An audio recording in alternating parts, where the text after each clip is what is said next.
नमस्कार, yes news महाराष्ट्रामध्ये आपल्या सर्वांचे स्वागत। कुंभोज गावची नाहक बदनामी, ग्रामस्थांकडून पोलीस ठाण्यात निवेदन। आज काही वर्तमानपत्रांमध्ये कुंभोज येथे कुंटणखान्यावर छापा अशा नावाने फोटोसह बातमी प्रसिद्ध झाली। या बातम्यांमुळे कुंभोज गावची बदनामी झाली असून जिल्हाभर चर्चा सुरू झाली आहे। मात्र ही घटना प्रत्यक्षात कुंभोज गावच्या हद्दीत घडलेली नसून या बातम्यांचा गावाशी काहीही संबंध नाही। पोलिसांनी पत्रकारांना दिलेल्या चुकीच्या प्रेस नोटमुळे ही बातमी प्रसिद्ध झाली असा ग्रामस्थांचा आरोप आहे। त्यामुळे गावात संताप व्यक्त करण्यात आला। या प्रकरणाला विरोध करत कुंभोज ग्रामस्थांनी हातकणंगले पोलीस ठाण्यात निवेदन दिलं।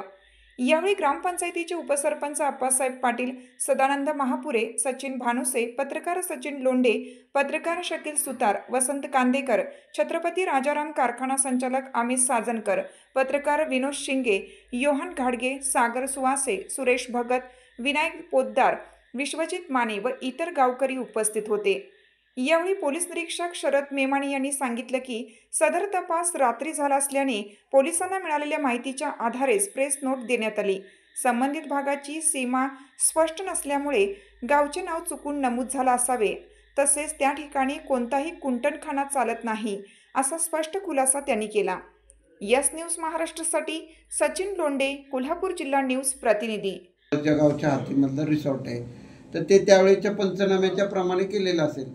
दुसऱ्या दिवशी आम्हाला पंचनामा मिळाला तर आम्ही ते गाव बदलू, तुम्हाला लेखी देऊ की सदरचं रिसॉर्ट हे नाही, संपला विषय। साहेब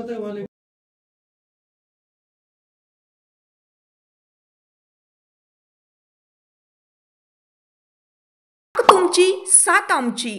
यस न्यूज महाराष्ट्र चॅनलला लाईक करा व सबस्क्राईब करायला विसरू नका।